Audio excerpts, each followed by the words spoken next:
everyone, welcome back to Sunday Night Live.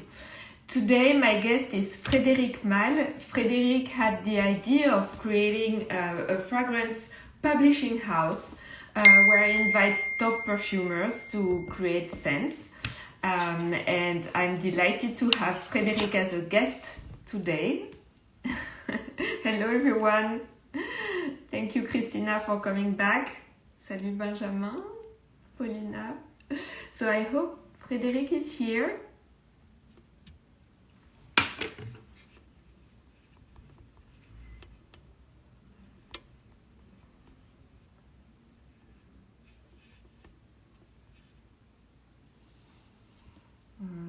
I think he'll be here soon. This side should be okay, right? So I was saying Frédéric created his fragrance publishing house in 2000. In 2014, it was acquired by the Estée Lauder companies, and now it's a very global brand. Oh, I see that Frédéric is here. Fantastic. And I had the pleasure of having Frédéric as a guest. Hey! Amazing. We made it. How are you? Wow, I'm very good. Very nice hearing you. Welcome back. I'm yes, so glad thanks. that Thanks you for having could, me again. Like I'm my so glad that Sunday you could come back. meeting.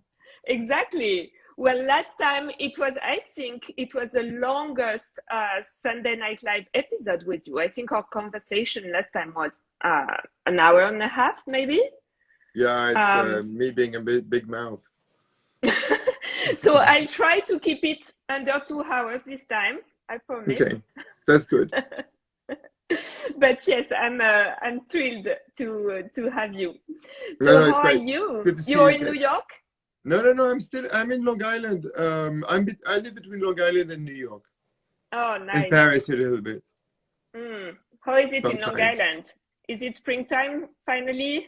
No, spring doesn't exist in this part of the world. I mean, it's like an illusion. I mean, after living here for decades, I still wait for spring, and then winter turns into summer from one day to the other in the That's most true. violent way. But I have to say, I came very recently to New York and I had a fantastic week. Apparently, it was the only week in April when it was very sunny. So I got lucky I mean, there for was once. that week. Yes, I remember that. That feels like ages ago because it changes all the time. Yeah. So since we last spoke, it was a little bit more than a year ago, you launched Synthetic Jungle. So there's a new fragrance to your collection. Yeah. It seems to me that you don't launch new fragrances that often. In an industry where it's more, you take your time, right? Well, it takes time to make these perfumes. I mean, how long does it take? I mean, it can take from 6 months to 2 years, and it's always like a new adventure, and you never know where it's going to take you. And even when we know exactly what we want to do, sometimes, I mean, for instance, the perfumes that we'll launch, which is something that we've worked on with Maurice Roussel, is a perfume that we came back to, and we stopped and came back, and I wore it for a long time, and he was wearing it, and we have been sort of playing with very sort of minor details. So it takes a long time. Sometimes it's an intense development, sometimes it's pretty relaxed, or a little bit, working in details, but you have to sort of take your time and to have a nice perspective on things. So I'd never want to rush, and we don't, as much as we don't have briefs, we don't have deadlines. And I mean, then being part of a large group, then it takes a while between the moment we have decided that we are finished and the moment that we launch, because it's a big machine. But the development process is the same. But and it takes a while. When do you know that you're finished? How do you know? It's a funny because thing. You could keep working on it forever. No. This is actually a strange thing. I think every perfume that we have come out with, or that we have launched, whatever, It is the perfumer and myself knew exactly what was the mod that was right. We were always in agreement. And I think that when you work on a perfume, first of all, you decide where you're going. I mean, that's the way I work. And we very rarely change course. We decide to do that type of thing. And then even if the vision can be more or less precise, we have a general direction. And then it gets closer and closer as we move forward. But there's a time where it becomes very technical. We know that we're almost there, but we have to make sure that it diffuses, that it lasts, that it has all the technical specificities that a good perfume has, that it mingles with the skin. And so there are little nuts and bolts that you have to sort of tidy up. And then we go around the perfume and check every single dosage of things that we have in doubt. Little things that where we think, oh, this could be improved. I mean, for instance, at the moment, I mean, I have one on each hand as I'm talking to you, and you know, I was smelling things just before. Yeah. And that's your Sunday. Yeah, that's my Sunday morning. I'm working with Carlos on something, and it's the very end of this. But you know, we said, you know, maybe the aldehyde can be improved, and last week it was the musk that can be improved, and so on. So we have those checklists, and once we have gone around and everything seems perfect, and we have reached what we want to say, then you know it's what it is. Then either we like it or we don't, and we launch it or we don't. But at least it's what it is. It performs perfectly well. It's what we wanted to say, and you know we can't make it much better. Sometimes you don't launch them. It happens that you work for a long time on a fragrance and you end up not launching it. Sometimes, very rarely. Generally, we stop the agony before that. It's interesting when you speak about it. It makes me think of the process for an article. It's a little bit the same. At the end, it becomes very That's technical. why we call the company publishing house. You know, Editions de Parfums. It's very much like that. Very similar, because at the end it's the tweaks, techniques. Yes. How much would you say in the beginning is instinct and how much is technical? I think to make it come across as instinctive, it has to be very technical. And it's a constant back and forth, and that's what makes my part of the job difficult. You have to judge with your instinct, and that's why we do blind tests. And we lie to ourselves. And I have these bottles here. They are turned around. I usually put them on without my glasses on. And now I really can't see. So so that's a really blind. So it's a real blind test. I mean, literally. No, not completely, thank God. But, and I read that you smell before breakfast because you can smell better before eating anything in the morning. Is that true? So I smell I smell the dry downs before breakfast, and things that have been dipped for like a night, and it gives you a very good idea of. Often it's very telling. If something is really, really strong, which wasn't strong the day before, I mean that's a basic case. It means that there's too much back. And then you discover things that either you want to increase, things that you want to reduce. But to go back to the instinct thing. You judge with your guts, and you don't want to know what you're judging. And then, I mean, because we know our business, especially at the end when it's so specific, we know the ingredients. Then we sort of focus. I mean, sometimes we have surprises, and then it becomes a very rational thing. But the judgment is instinctive, and then the conclusion is technical. And it's that back and forth where you have to lie to yourself and sort of bring your guts first before moving forward, and then the technical part. So it's left brain, right brain. It's like a waltz. I mean, it's a dance. And I'd like to go back to the beginnings. Yeah, Your grandfather founded Parfum Christian Dior, and yeah. your He mother. founded many other things, huh?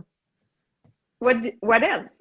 Well, That's already no, something. no, but Parfum Dior was a small company for him because it started very small. My Mm, grandfather was uh, Coty's right hand. So I Coty see. was really the inventor of modern perfumery, literally, whether in the way you advertised it, in the way you presented it, but also he was sort of a perfume genius in terms of composition, and he invented every single structure that still today we're using. I mean, most of them. I mean, Coty was a big part, Roux was another part. Guerlain improved them sometimes, but they Mm-hmm. rarely invented them. They actually did not invent them. There were most of them were takeoffs on Coty. And so he he learned from really from the best, and then he left Coty. I think Coty was a very difficult person to work with, and the end of Coty was quite difficult. And so he started his own company, and he had uh, uh, a company that was he invented the shampoing aux œufs, the egg shampoo. Oh, He I was used sort of an to entrepreneur, use that. yes. Yeah. Um, and he had a company called Société Française de Parfumerie, Mm-hmm. and he was distributing many. I mean, the Estée Lauder of that time, which was called Peggy Sage, he was distributing in France. He was distributing Vicks. He had all sorts of perfumes. And then when he saw that Dior was starting his own business, Dior being his childhood friend, he proposed to help him to start a perfume company. Mm-hmm. Because So they grew up in Granville, your yeah, grandfather. they grew up in Normandy, absolutely. Mm-hmm. And so he helped him, and the first fragrance was Miss Dior. Did The he? first perfume was Miss Dior, and it's a funny story, Miss Dior, because Miss Dior was, I mean, in those days, perfumes were already made by perfumers, and clients would go and buy finished perfumes. There were hardly any modifications. And Miss Dior was a Jean Carl perfume, unlike Mm-hmm. what's being said. And my grandfather went to Roux, to Louis Amic, who gave him an outrageous price. Um, and and because I mean, my grandfather did not accept, Louis Amic was sort of put himself in the corner. Then it was sold through another company, and it was signed by Vacher. But Mm-hmm. Vacher was a go-between. He was not the creator of Miss Dior, and that's unlike what's being said. And so yeah, Miss Dior was the first one. And the funny thing is that Miss Dior is this wonderful green sheep, and it was seen as a parfum plein air. It was like for the outside, an outdoor perfume in those Oh, I days. didn't know there was such a thing, such a concept as indoor outdoor perfume. Yeah, it was like a sports perfume. I mean, when you think of how heavy it is in comparison to many things that we're doing today. Mm-hmm. Um, so then there was, then there was Diorama and Diorling, and the extraordinary perfume after that, in my mind, there was Eau Fraiche, which was really Rudnitska's attempt to recreate Le Chypre by Coty. It's the closest thing to the Chypre by Coty. And then Rudnitska came with what became Le Parfum Thérèse, and my Mm-hmm. grandfather refused that perfume and asked to have Diorissimo made. He wanted to have a Lily of the Valley, which was like a modern version of Muguet des Bois. Mm-hmm. Um, and Rudnitska kept his perfume, and it was only his wife that could wear it.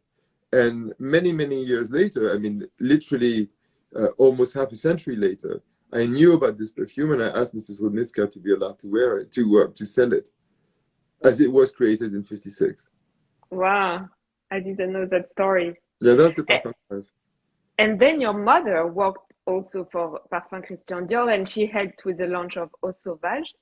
Yes, my mother worked for Dior for 47 years. She Wow. was like the lady of the house for many years until the '80s. Then she really sort of took on a full-time job as the development person Mm-hmm. from Pierre Bourdon's father, who had that job before. And Pierre Bourdon's father was my grandfather's assistant for a long time, and then grew into the person who was developing products. Mm-hmm. And what were for you the benefits and the challenges? Because I'm sure it wasn't easy to come from such an esteemed family in fragrances when you want to create and make your name in fragrances. Well, I was very interested by the business. I mean, for the longest time. First of all, I loved it as a consumer, but from the age of 10 or something, because I was wearing perfume as a child, which was very unusual.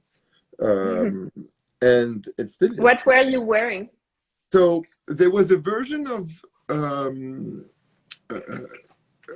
Fresh, which was made for children, which was probably a low illusion called Baby Dior when we were born, my brother and I.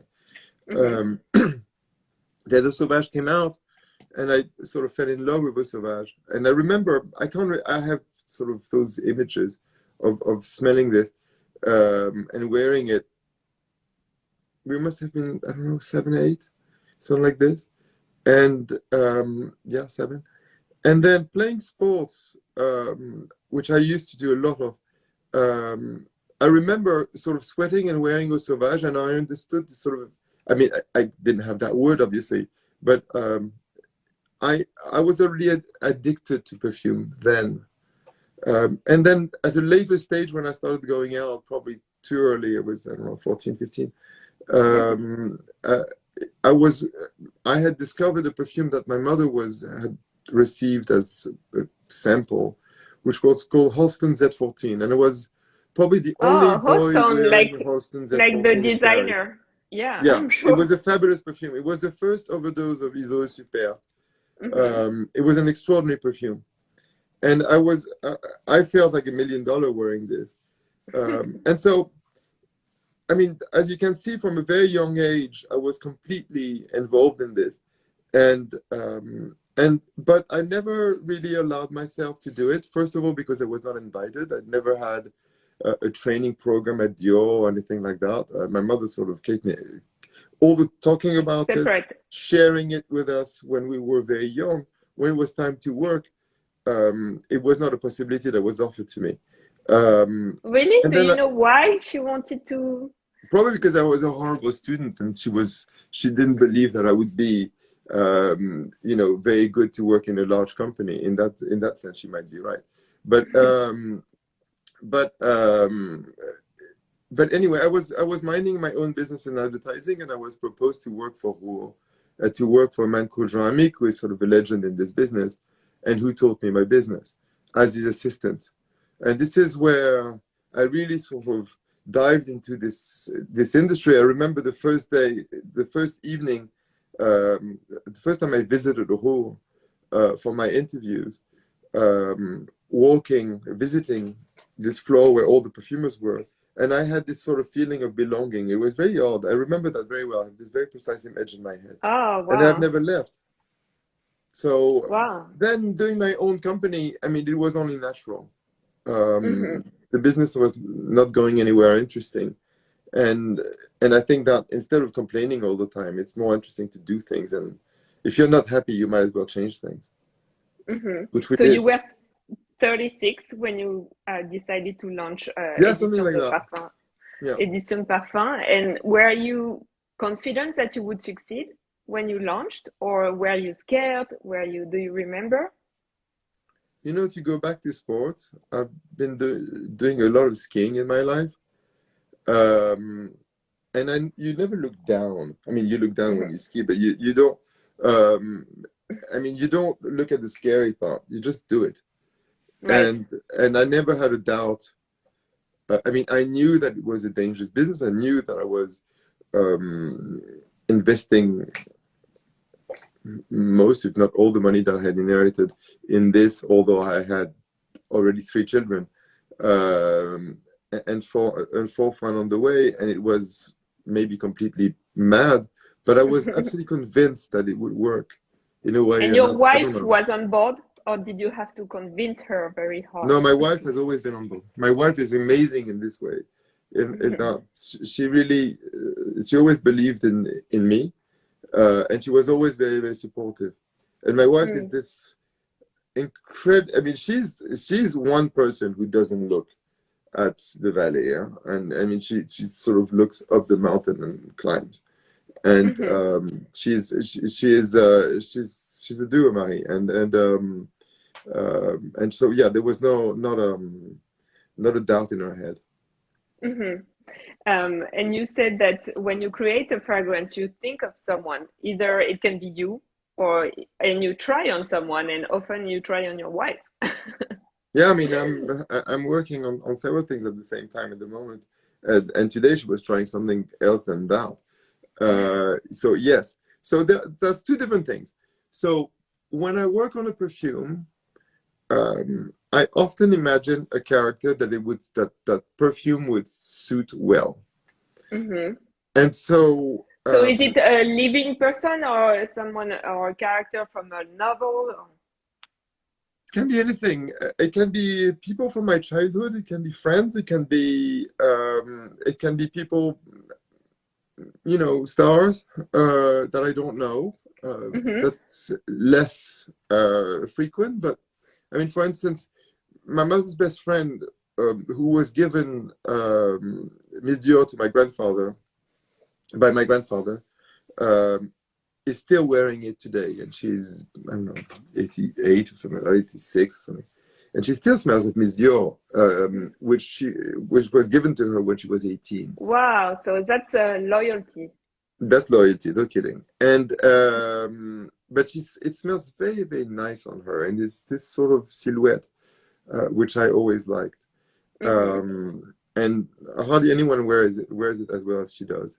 But this atmosphere is something that I always had in mind when we were working on Portrait of a Lady, which is very far from Miss Dior in terms of structure when you think of it. But the atmosphere was what I was trying to copy. And you captured it. I think so. And in my mind, I did. And same happened for Vetiver. But then there are people that are, you know, close to me for this or that, and I always sort of keep that. When we worked on Colin Bigarad, I was thinking of, and I told that to Jean-Claude, of doing something like Eau Sauvage, of my memory of, but not paraphrasing Eau Sauvage at all. But if we were doing that kind of structure today, what would we be doing? And I was sort of thinking of my childhood memories. And it was sort of me, another me from a long time ago. So I always have that. But then wearing the perfume, I mean, Marie, my wife, or my children, or whoever is around me, or people that work with me, always wear these perfumes because I want to make sure that they diffuse, that they last, that they, you know, do what they're supposed to do. So what are, you said you use your memories from your childhood. Do you use the scents from your childhood? I read in the book, I really love this book, this one. Thank you. You mentioned le lys from your house. Yeah, in my grandmother's house, yes. Le bain moussant. And you also mentioned toasted bread. So do you use all these I'm addicted scents? to toasted bread. It will probably kill me. Yes, it has everything. I love this smell too. I think it's also, for me, it's a fantasy of the perfect family, you know, famille Ricoré on a Sunday morning, sunny, and then you smell toasted bread, right? Exactly. I mean, there's a lot to say about kitchen smells. I mean, some of them, I mean, you know, if you do a leek soup, it's not going to get you anywhere. But sometimes the smell of food is one of the most exciting and homey, and yes, you're right, Laura. It's really the smell of harmonious family. There is this hominess to this, which is really inviting, I think. Yes. And you should not really hide it. I find maybe it's not perfectly chic, but it reminds me also of parts of my childhood. And I love walking into a house like that. But you can't make. But it's funny that at one point I tried to make candles like this, and that never works. Really? It's funny how there are smells that are more atmospheric, and you want to sort of keep them the way they are, and they can't be really reproduced because there is more to the smell than the actual smell. It's like the smell of burning chimneys when you walk in the winter at the mountains. If you copy this, and even if you do it very well, smelling it into a lab, which is warm and work in a way, is so different than a crispy, cold night in the mountains. So very often a smell is only one component in the whole atmosphere. And when you isolate it from that atmosphere, it doesn't work. As much as a smell, a perfume is right on some people and not on others. We make a lot of perfumes changing from one person to the other. But I think perfumes are a little bit like colors. They agree with some people more than others. It's not so much that they smell different.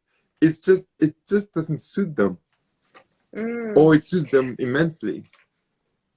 So I have to ask you this question because I've been wondering. As you know, I've been wearing carnal flowers for years. I stopped. I mean, it's an addiction, but I understand. It's a good one. I think many of your fragrances are addictive, and someone said I it hope in so. comments. We try. But now I feel I no longer smell it as I used to. I know I still smell it because it resonates with other people and they keep telling me they love it. But for myself, I no longer smell it the same way. Do you know why that happens? That phenomenon? Yeah, because sadly, when you work on perfumes, you're also a victim of that. And if you sort of work for too long, in the end, I remember working on Portrait of a Lady and Dominique telling me, it doesn't smell enough, it doesn't smell. And I was telling him, we don't smell it, but because we have smelled it so much.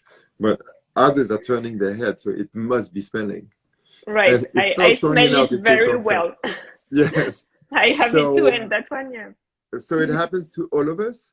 And, I think that the best example of this is when you drive in a tunnel and all of a sudden everything is orange, and what's in your car, every single color in your car is different. Everything becomes green. But then if the tunnel is long enough, your eyes are going to adapt to that orange light. And then you're going to see slowly but surely colors again as they should be. And so the body has this faculty to adapt or to make abstraction of things. And I think that when you are really used to a smell, at one point it becomes part of your panorama, and you make abstraction of it, like that orange light. And and so you smell it sometimes just for a very quick, flittering moment. When you put it on, and then it goes, and it's a little bit. I find the same thing at a restaurant. I think that's why I like places like Atelier Robuchon so much, where this give you small portions of many things. I mean, at the beginning, the first few bites you're testing, and then you're eating. It's so true. And and you feel that it's like it's not even concentration. Even if you try, I mean, the first impression, this feeling of émerveillement, I mean, of being so dazzled, is gone, and then you become an animal. It's horrible. So we should only have few bites of many different things. Yes, I'm very much for menu dégustation with small pieces. It's unmanageable, but it's great. I like it too. So do you think I should take a break with carnal flower, or I can keep wearing it, because it's also my signature, so I don't want to give up on it. It's a difficult one. I mean, my wife is a very good psychologist. Maybe we can pull her in and carry on the conversation. That's out of my scope. I'd love to have. Okay. When you launched Editions de Parfums, Frédéric Malle, you launched genderless fragrances. Well, you didn't think about gender, and actually there is this famous. They are not genderless. They're what? Unisex? No, I hate that. That's the worst. Yeah. Uber sex. Uber sex of every kind. Thank God. I mean, when whatever perfume we make, we try to make it sexy. So the unisex to me is so bland. It's like I I don't know. agree. I don't like It's like this a word. dishwashing liquid. It's horrible. But I know where you're going. I tell you one Yeah, there thing. was this quote of Chandler Burrs, the famous fragrance critic, who said, "Malle doesn't waste time gendering his scents." And that was Yes, 22 years ago. And now we are yes. all about gender fluid society. So what's your thoughts on that? But it's very simple. First of all, even 22 years ago, which doesn't seem so far away for me, um, but it is. Uh, First of all, big perfume companies used to advertise, and you have to Mm-hmm. think that in those days, you had to be a man or a woman, and it was way less fluid, and so you had to choose a side. So perfumes that were perfectly suited to both sides had to think, oh, it's for women or if it's for men.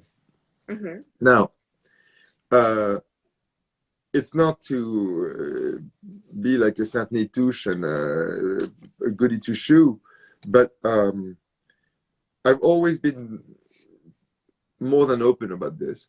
So I don't care who wears my perfume, and I don't care what people do with their life and their sexual orientation. And I know that those perfumes uh, work on people of different genders. Mm-hmm. So one, we were completely open-minded. Two, we were not advertising. The whole point of my company was to put all the money in the bottle and not on the ad and not on the celebrity that goes with the perfume. So we didn't have to commit. So not only we were open-minded, but also we didn't have to commit at all. And the way we sell perfume at our store is really, I mean, first we look at who we're dealing with, and we listen to people, we observe them, because you know the way we do our hair, the way we are made up, the tone of our voice, our shoes. I mean, things that we have reproduced with Constantin Cacagnas on our little Find Your Signature game on our Mm-hmm. website. Oh, I tried that one. And it's Yeah, funny because Carnal Flower didn't come up. I can't remember the ones that came up, but that's that's a odd. very funny game, and I recommend everyone to do it on the It works website. very You well, find. actually. Mm-hmm. We're coming with more images. There's going to be like a step two with a little bit more because showing it to different people has given us many ideas. So, anyways, but It's very um, funny too because you can recognize a Kelly bag. You can recognize very specific items in the so drawings, in the so when sketches. someone walks into a store, through those items, they tell Mm-hmm. us who they are and who they want to be. And so, since the beginning, I mean, for 22 years, this gender thing has not been an issue for us. People tell us who they want to be, and we believe that each perfume corresponds to a certain type of individual. Mm-hmm. And so we then, according to who we are dealing with, we propose a little part of we create a selection amongst the perfumes of our collection that we show to that person, and then according to their reaction, we sometimes change that selection, sometimes we stick to our guns. So one, we didn't have to choose because we didn't have images. Two, now with social medias, we are adding a little bit of imagery. So this has changed. But two, we were always quite open-minded. So, you know, it's not a big change and in what we're doing.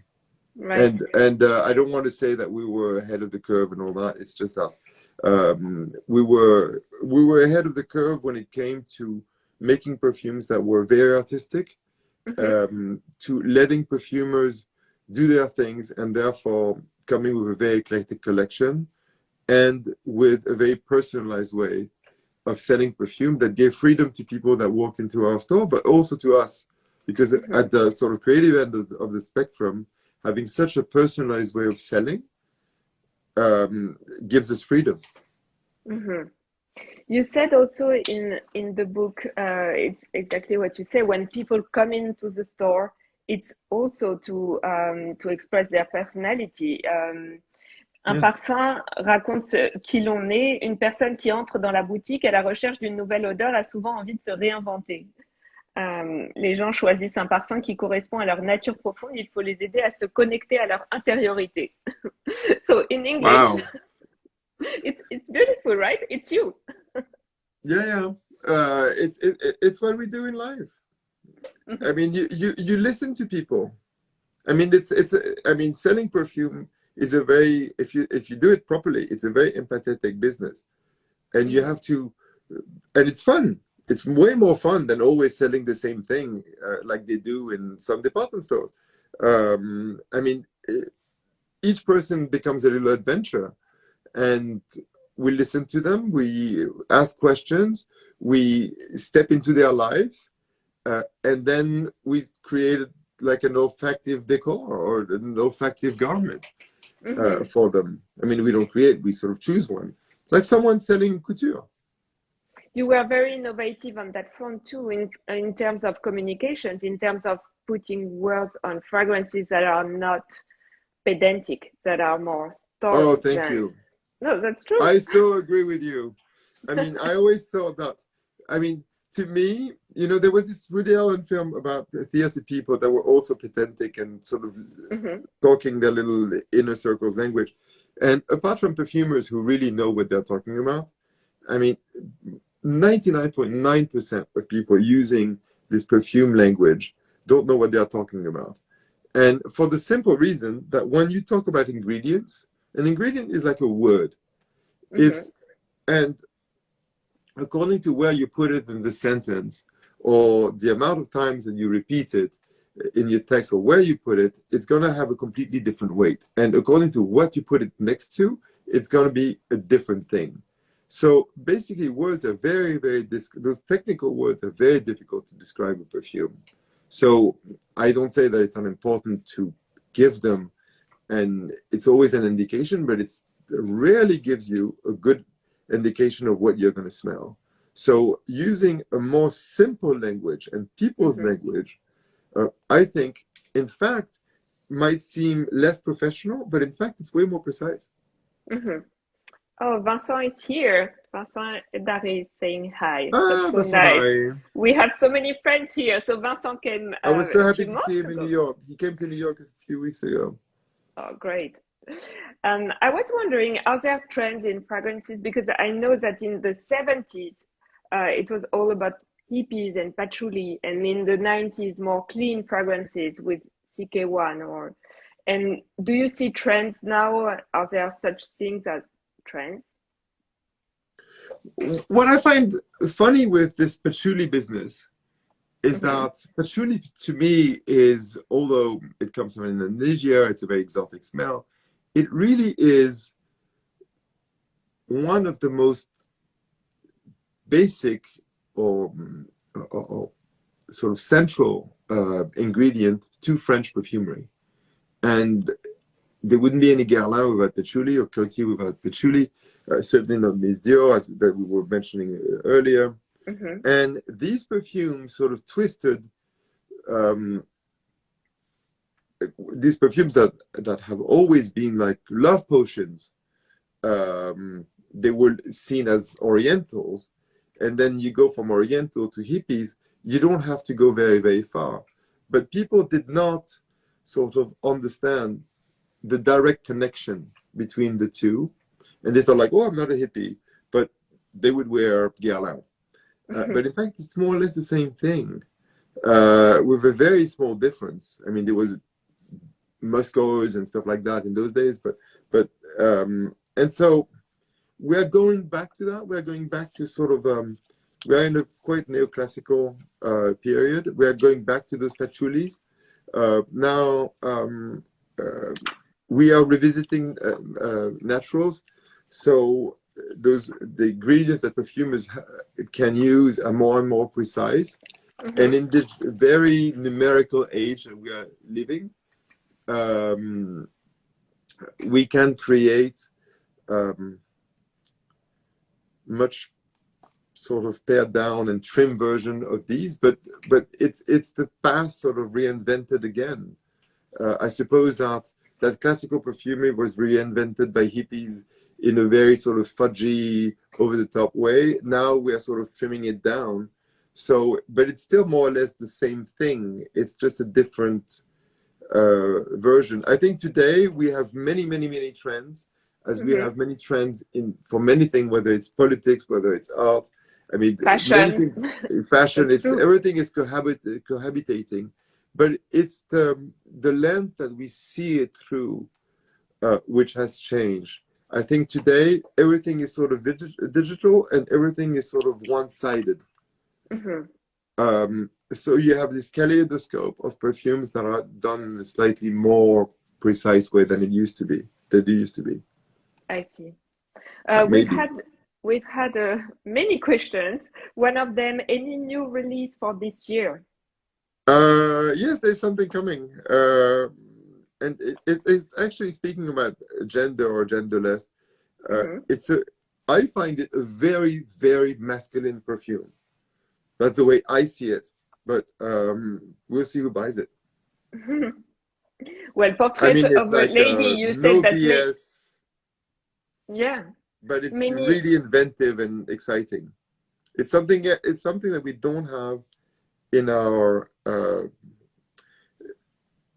planet of perfumes. It's like a new, and it's a very innovative perfume in the way that it's using certain raw materials. So that's my geek side, who's pleased. There's a bit of excess in this, which is, the people are going to love it or hate it. When is it launching? In the fall. Nice. We can't wait. Can you tell us the name? No. Of course you can't. Another question was... But it's a little bit like Parfum Thérèse, in the sense that Parfum Thérèse was Wodnicka's wife's perfume, and Thérèse Wodnicka was actually a perfumer herself. And this time, it's the perfume used by a perfumer that we took and tweaked and turned into something not that different, actually, the same thing, but a polished version of it.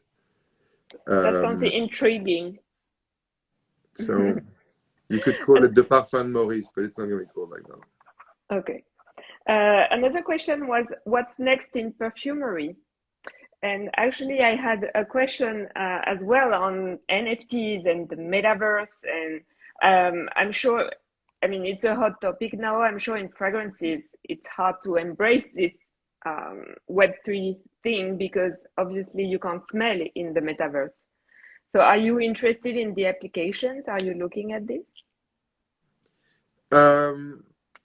No, to be honest. There are several things about all of this. First of all, I think that for many, many years, people have been saying that we can't sell perfume on the internet, thinking that they were waiting for some magical technology to have a scent coming out of your keyboard so that you could sort of experiment it, smelling your screen. And actually, you're laughing, but there were things that were tried like this in the late 90s, which were... Really? Wow. Yeah, it wasn't great. It was not fine fragrances, for sure. But when you think of it, what we have done with Constantin, of trying to ask people to tell us who they are and what they are, reproducing more or less what they experience in the store, and being able to send samples that people can try, is basically a very good reproduction of what we have in store. One, it's fun. Two, it's about whoever is playing. And three, you have to have time to wear a perfume. So receiving 1.5 grams of perfume and being able to wear it all day long or for a couple of days is going to give you a much better idea than just discovering it, even at a store. So I think that internet thing is not blocking selling perfume. It's just a different system. And the amount of perfume that we have sold during COVID proves that you can sell perfume on the internet. What I think is more interesting, because I'm on the perfumer side always, is what's happening with biotechnology. And you have now, way through biotechnologies, I mean, it's just the very, very, very beginning. But all the top labs now are competing in this, either through merging with Dupont Nemours or through their own research and so on. And now you're going to be able to either reproduce certain plants or creating monsters, which is always interesting. Scary. Yeah, no, why? I mean, it's I create monsters every day. I mean, when you think of Lys Méditerranée or Cardinal Flower, it's a monstrous tuberose. What I mean by that, it's like a tweaking, and so all these new smells, scents. I think that we are gonna perfumers are gonna come up with a new vocabulary to play with, which I'm very much looking forward to. And I think that future is incredibly positive and exciting. And so in terms of scent itself, there's a lot coming up. This plus a new generation of perfumers. Wow, that's super interesting. So what are they, the new generation of perfumers? And Well, are they trained differently from their predecessors? No, thank God. I think that there was the 90s and early 2000s have really sort of taken a toll on this business, because there was a whole generation that was asked to make copycats and sort of flankers. And I think that generation has been poorly trained, and they didn't know. I mean, they were very happy to make a perfume for a big brand, but it was not really demanding. And this generation, which is, you know, sort of between, I don't know, late 30s and 50, has been a bit sacrificed. There are not that many that are interesting, but I think that the new ones now are quite thoroughly trained, and the Dominique Ropion, Anne Flippo, Maurice Roussel, Annick Menardo, all these perfumers are taking the students and coaching them like they have been coached at Or or with Michel Almerac or people like that were extraordinary teachers. And so this new generation that grew up with the perfumes of Serge Lutens and myself now have bigger aspiration, and they're not going to follow in the trap from the previous generation. So it's like as if, you know, there is a direct link between the generation of Jean-Claude Helena and Pierre Bourdon and younger Dominique, and the ones that are coming now. And to me, it's I mean, I'm working on projects with a few of them. It's very exciting. And we have used Fanny Ball already, yeah. You have used what, sorry?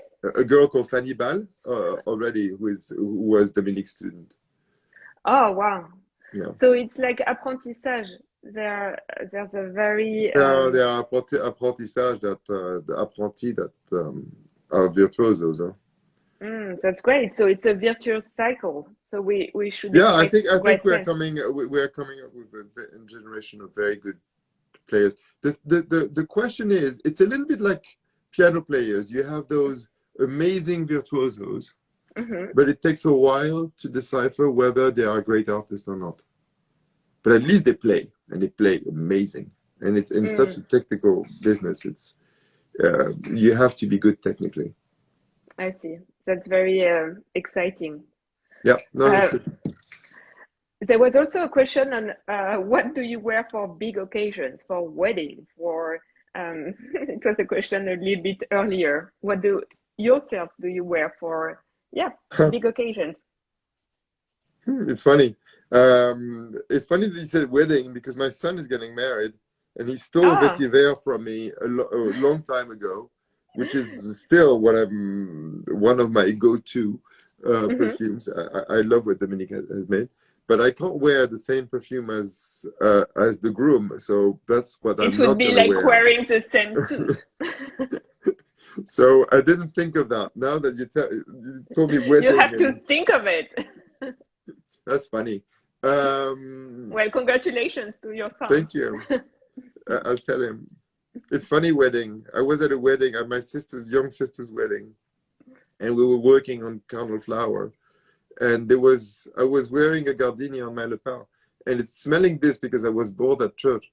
That I sort of called Dominique on the steps of The the church. church to work on your perfume. Weddings are very inspiring for perfume. No, So on you big never occasions. I get mean, in the evening, to be honest, I wear Monsieur a lot in the evening. I think it's really Mhm. smart. Um, and and for other occasions, I really wear perfume according to the weather. Really? If it's really warm, I wear a lot of Géranium pour Monsieur. Mhm. Um, it's or Bigarade. It's I don't know. It depends on the atmosphere. Okay. And Well. yeah, there are like 5 or 6 perfumes that I sort of revolve with. Mhm. Well, see, I only wear Kernel flower, so maybe I should expand so that I can smell again Kernel flower. I'm back to this It's obsession of it's a smelling it again. possibility. I don't want Uh, to lose you. I'm a bit nervous. no, you won't. Don't worry. And actually, I have to tell you this anecdote. Last night, I was riding back home, and a friend of mine gave me this for my birthday. Oh, that's So nice. that's super nice. I haven't opened it yet. I don't know which one it is. I know it's a candle. I don't know which one. But anyway, I had this Editions de Parfums Frédéric Malle bag, and on my bike, and 2 guys stopped me and they said, "We love Frédéric Malle. Do you work with him?" And I That's said, nice. "No, but," and they're probably here tonight. Actually, I told them to listen to us tonight. So let's see. Ta-da! Ah, 1er Mai. I see That's it upside perfect. down. Yes. No one understands what 1er Mai means outside France. But It means muguet, of yes, course. of course. I mean, for us, yes. I love it. Well, it's very But it's a exciting. very And Franco-French name. 1er Mai. Yeah, I mean, But it's only for us. We are the only ones that understand. I love it. I know that you rebranded Une Rose and now it's Rose Tonnerre. Yeah. It's also because you're expanding internationally. You're in every continent now, and you're also in China. And I was wondering, what are the tastes in China of the Chinese clientele? So you're right. The reason why we rebranded Une Rose into Rose Tonnerre is that uh, China is quite big on rose, and Mm-hmm. Une Rose became a bestseller in China, where we are expanding furiously. I mean, it's we're very successful there, and so the national many people in China sort of register names of things that are successful even before brands know it. And someone came to us and say, you have to sort of give us money if you want to use Rose. So Wow. I hate that sort of thing. Mm-hmm. And now we have many roses in our collection, whether it's lipstick rose, rose tonnerre, there was Une Rose, portrait of lady, obviously, and so I thought that we could that was an opportunity to be more specific. And it's true that it's such a dark rose and it's so dramatic, and the contrast with that truffle coal makes it sort of earthy and dark, that I thought Mm-hmm. adding this idea of thunder in the night, and creating a bit of drama was not a bad thing for this perfume. And making it more specific, having a more specific name was a good idea. So that's why we, instead of succumbing to this wonderful person's offers, we decided to change the name altogether. And I hate being threatened. So, I hear you. yeah. So that's that. Now, as for And the taste in formula China, is identical, right? We had this oh yeah, it's question. exactly The the same name thing. change. Absolutely, exact same thing. Now, as for China, I think that China surprised many of us because Hong Kong, in people's mind, was very much about white flowers and light perfumes. And as we work more and more with mainland China, rose symbolically is important, but it's also a smell that Chinese love. But they like those very dark, rich, deep, almost sheep type of smell. And they are not faint of heart. I mean, it's not Japan where, a strong smell will be scandalous. At the contrary, Chinese love perfume. And it's not power for the sake of being powerful and power for to say, I'm here and I have money. It's way beyond that. They like that depth. I think that Chinese are rediscovering who they were in many ways. And I think perfume is part of this, although, as discussed earlier, there is no real perfume language. It's not really a tradition, but they have it in them. And it's going to become, it has become a huge perfume market.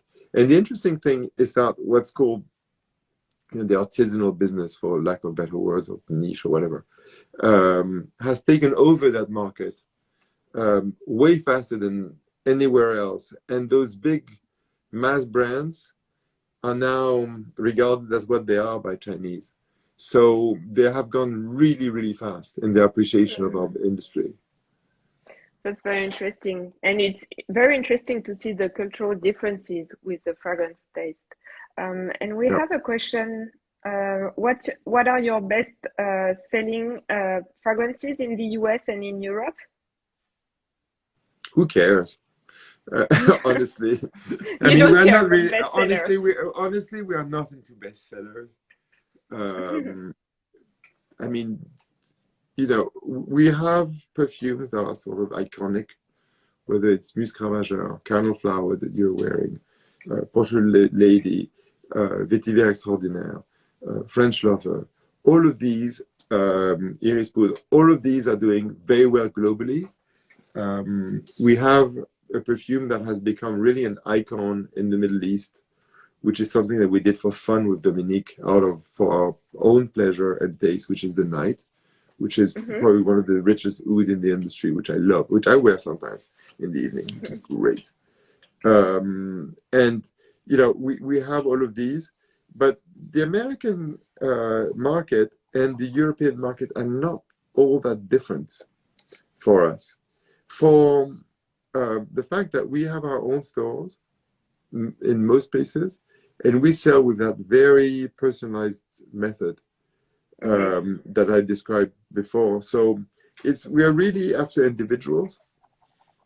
So, but those things like who is your bestseller, I'm not really always comfortable with this because it's not the way I see what we're doing. It was, and when you created the brand, it was the opposite of bestseller, basically. Yeah, the very and concept I'm of true your to brand. what we're doing. If we try to create bestsellers, then we put ourselves in a frame of mind same frame of mind than people that are working for brands that are testing. And we are really we are trying to do artistic perfumery. I treat perfumers like artists. I am like a technical support and a friend and a sounding board. But if I start thinking marketing when I develop a perfume, then it's the end of what we're doing. And as long as they'll be around, we'll stick to our guns. It's interesting that you say, so perfumers are artists, for sure, for you. So it means it's a... it's a difficult one. At the beginning, for years, I refused to call them artists. And I'll tell you why. Because I remember Maurice Roussel, who was telling me, ah, celui-là, il se prend pour un artiste. Like, you know, this little pretentious thing. And because what always struck me in this business is how talented perfumers were, but also how modest they were. And they didn't want to put them in a position, in an uncomfortable position, of having to come across and say, I am an artist. But meanwhile, people that were doing way less artistic things than we were saying, we are doing perfume. Perfumers are artists, and we do perfume, you know, in an artistic way and all that. And when we were doing things probably that were way more artistic. And we have lived, there's been such an inflation in language, whether it's in politics and in all our exchanges, and including perfumery, that I must say now, I say full-heartedly that perfumers are artists, because yes, perfumers are way more artistic than many professions pretending that they are artists. To me, perfume is like an art appliqué. It's like design. Right. Although I must say that I enjoy a great perfume as much as I enjoy a great painting. But you know, Caravage is a different level, or Bach is a different level. And to me, maybe it's a very classical, my very classical French education. But I also, because it's me and you can't be so pretentious, I can't say, you know, I work with Mozart. I mean, to me, it's a bit of a leap. But yes, we are. I work with artists. But you see, I'm sort of still caught in my little Parisian education. But actually, today, by today's standards, the perfumers are absolutely artists.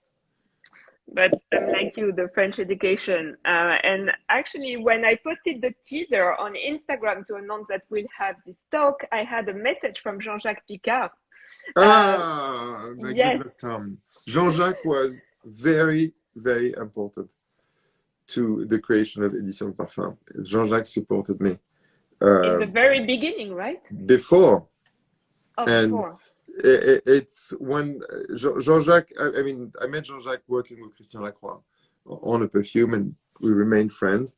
And Jean-Jacques, who has always been amazingly generous with everyone, including me, used to give me his advice. And, you know, when I was working on Editions de Parfums. And I'm quite secretive, and I didn't show what I was doing to many people, but the 2 or 3 people, Audrey Putman, Jean-Jacques, that I showed it to. I mean, Jean-Jacques is one of the 2 or 3 people that I showed it to. And when the first person who walked into the Rue Grenelle store finished is Jean-Jacques Picard, because I wanted to look at him and see if he liked it, and if he thought, and believe me, every single word. And what did he say? What did he say? Do you remember? Well, he was full of compliments and very enthusiastic. And that's why he commented on these photos that I posted. So that's when you opened the store. It was like a few months before. I remember he came in the afternoon. It was a sunny day. I remember it very well. And he put coins in every corner to wish us good luck. He said that you were very sensitive, a very sensitive French man, and he said he was wondering how you would change living in New York, living in the US. So how has America changed you? Before we wrap up this conversation, because I see it's already 7:03. Oh, we can't help, right? Yeah, we can't help it. You see, it hasn't changed me. I'm still bavard. I don't know, to be honest, because I was already quite Americanized, because I spent part of my youth in America. I went to school here. I suppose that it made me more French, and because being here and having this sort of sense of contradiction, I just don't forget where I come from. Mm-hmm. And although I've, lived here for 16 years and embraced the completely American life, I still don't forget where I come from, and I'm still listening to France Culture every day. And I work with French perfumers, Mm-hmm. and so I don't think that it has changed me all that much. But I'm not, I'm not one to be able to tell you that. You should have asked people around me. There's Vincent and Will Jean-Jacques. do. Oh, and Tessa agrees. So on that note, Frédéric, thank you so much. It was a Thanks, Laura. It was pleasure. so much fun as always. Yes, so we Yeah, have so to much fun. make That's it. very American.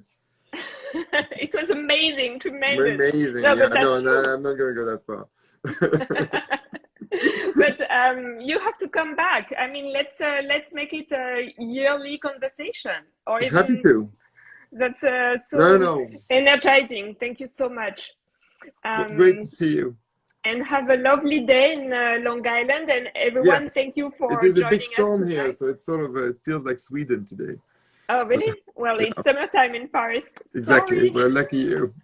Bye, So bye Laurent. everyone, and bye Bye. Frédéric. Thanks again. Bye. Ciao.